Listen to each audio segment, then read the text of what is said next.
चलो ठीक है, तो ये कंसेप्ट क्लियर हो गया। अब लिमिटिंग फ्रिक्शन क्या होता है? लिमिटिंग फ्रिक्शन होता है maximum value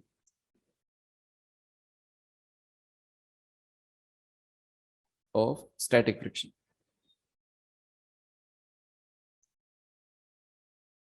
between two surfaces in contact.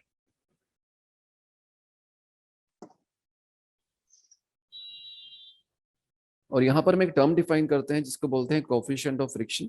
तो हम एक म्यूएस टर्म डिफाइन कर रहे हैं which is known as coefficient of static friction.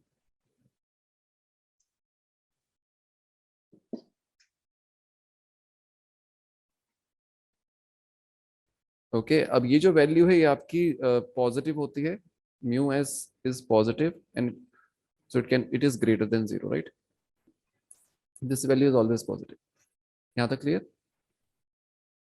और अगर हमारे पास एक ब्लॉक है और इस ब्लॉक पर अगर आप फोर्स लगा रहे हो से एफ, और ब्लॉक और सरफेस के बीच में जो coefficient of friction static friction है वो म्यू एस है, तो यहाँ पर जो मैक्सिमम फोर्स लग सकती है F S, F max, right? अब फिर इस एफ मैक्स को हम बोल देते हैं एफ लिमिटिंग। लिमिटिंग भी बोल देते हैं इसको, limiting frictional force. Okay, and this is equals to mu S times the normal reaction on the block, right? तो यहाँ पर एक नॉर्मल रिएक्शन लग रहा होगा, यहाँ पर आपका एक वेट लग रहा होगा mg।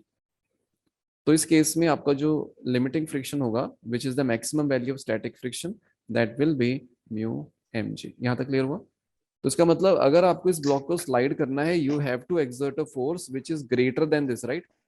तभी ये स्लाइड करेगा। ओके, चलो एक एग्जांपल करते हैं। सपोज मेरे पास एक ब्लॉक है ऑफ से 2 किलोग्राम्स, और यहाँ पर जो कोफिशिएंट ऑफ स्टैटिक फ्रिक्शन है दैट इज 0.5, राइट? यस। तो आपने क्या किया, आपने यहाँ पर फोर्स लगाया से 9 न्यूटन की, राइट? तो आप मुझे बताओ कि क्या होगा, whether the block will move और नॉट। चेक करके बताओ and take g as 10, right? Okay, it will not move, right? Because आपका जो एफ लिमिटिंग है that is 20 into 0.5 which is 10 newton, right? 10। Okay, clear है ना? ओके, अगर 11 newton लगा तो so it will move, right? Kinetic friction में तो बहुत इजी है, आपको चेक करना है कि क्या होगा, राइट? रिलेटिव मोशन चेक करो। फॉर एग्जाम्पल सपोज हमें दिया हुआ है there are two blocks. This block has an acceleration of 2 metre per second square, और इसकी है आपके 3 metre per second square, right? तो अब आपको बताना है, मतलब ये हमको दिया हुआ है, तो what should be the direction of frictional force on A? This is A and this is B. बता सकते हो? Relative motion of A with respect to B is towards left, which implies F should act.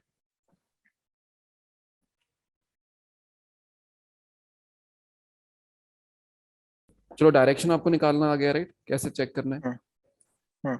Okay, और यहाँ पर इसकी value देख लेते हैं क्या होती है जो आपकी काइनेटिक फ्रिक्शन होता है। अब यहाँ पे मैं एक टर्म डिफाइन कर रहा हूँ म्यू के, right? Coefficient of kinetic friction.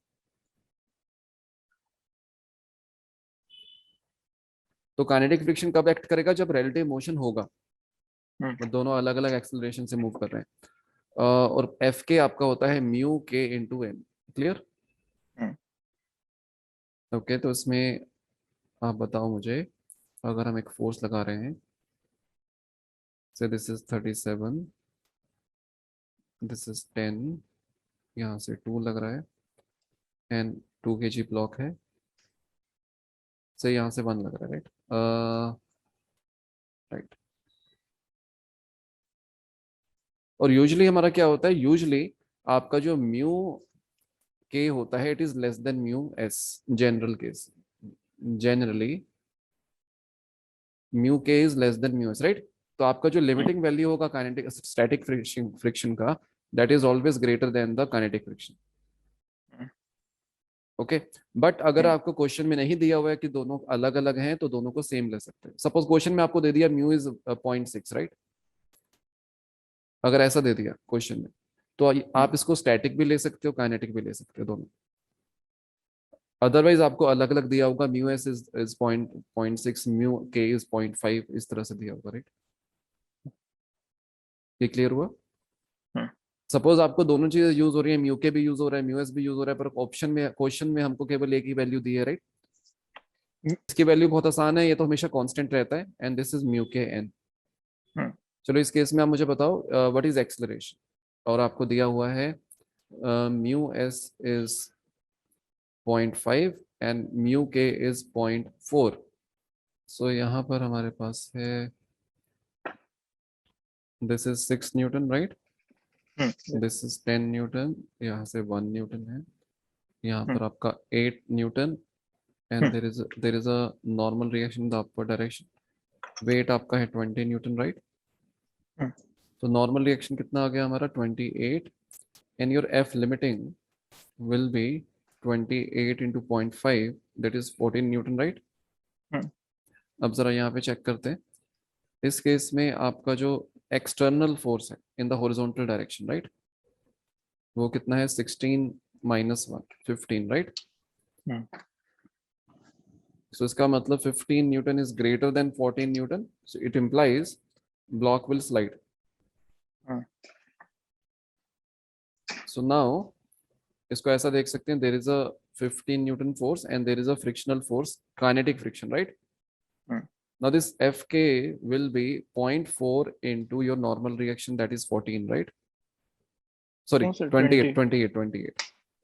तो ये कितना हो गया हमारा? 56, 112 and 11.2. So it comes out to be 3.8 divided by 2, so it is 1.9, right?